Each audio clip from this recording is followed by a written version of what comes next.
శ్రీనివాసరావు గారు. సభకు నమస్కారం అధ్యక్ష. గౌరవ ముఖ్యమంత్రి గారు దాదాపు 2 సంవత్సరాల నుంచి విజన్ 2047 గురించి చాలా స్పష్టంగా ప్రపంచానికి వివరిస్తున్నారు.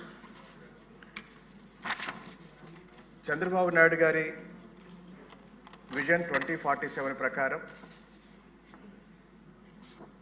మన దేశానికి స్వాతంత్రం వచ్చి 100 సంవత్సరాలు అయ్యే సందర్భం నాటికి ప్రపంచ ఆర్థిక వ్యవస్థలో భారతదేశం మొదటి 2 స్థానాల్లో ఉంటుంది అనేది గణాంకాలతో సహా చంద్రబాబు నాయుడు గారు మనకు అనేకసార్లు చూపించారు.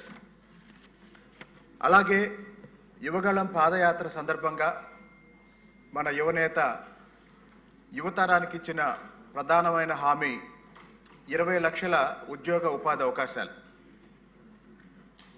20 లక్షల ఉద్యోగ ఉపాధి అవకాశాలు అనే మన హామీ నెరవేరబోతుంది, సాకారం అవుతుంది అనే నమ్మకం ఈ జీఎస్టీ హేతుబద్ధీకరణ ద్వారా అర్థమవుతుంది అధ్యక్ష. ఉద్యోగాలు ఉపాధి అవకాశాలు పెరగాలంటే ఉత్పత్తి పెరగాలి. ఉత్పత్తి పెరగాలంటే ప్రజల వినియోగం పెరగాలి. మరి ప్రజల వినియోగం పెరగాలి అంటే ప్రజల కొనుగోలు శక్తి పెరగాలి. కొనుగోలు శక్తి పెరగాలి అంటే ధరలు అందుబాటులో ఉండాలి.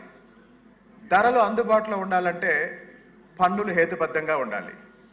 కాబట్టి నరేంద్ర మోడీ గారి నాయకత్వంలో పన్నుల హేతుబద్ధీకరణలో భాగంగా జీఎస్టీ రూపంలో ఇన్నాళ్ళు ఉన్న 4 స్లాబ్లు తగ్గించి పన్నుల రేటు కూడా తగ్గించి దేశంలో ఉత్పత్తి పెరగడానికి, ప్రజల వినియోగం పెరగడానికి, తద్వారా రాష్ట్రాలు అలాగనే దేశం కూడా ఆర్థికంగా వేగంగా ముందుకెళ్ళటానికి ఈ మార్పులు దోహదం చేస్తాయని ఈ సందర్భంగా తెలియజేస్తూ, ప్రజల మీద భారం తగ్గించే ఏ నిర్ణయాన్నైనా సమాజం హర్షిస్తుందని కూటమి ప్రభుత్వం, నరేంద్ర మోడీ గారు కేంద్రంలో, చంద్రబాబు నాయుడు గారు రాష్ట్రంలో వాళ్ళ నాయకత్వంలో మనం ప్రజలకి కలిగిస్తున్న ఈ వెసులుబాటు ప్రజలను మనల్ని ఆశీర్వాదిస్తారని నమ్ముతూ మోడీ గారిని అలాగనే గౌరవ ముఖ్యమంత్రి గారిని ఈ సందర్భంగా వాళ్ళిద్దరికీ కృతజ్ఞతలు తెలియజేస్తున్నాను అధ్యక్ష. ధన్యవాదాలు.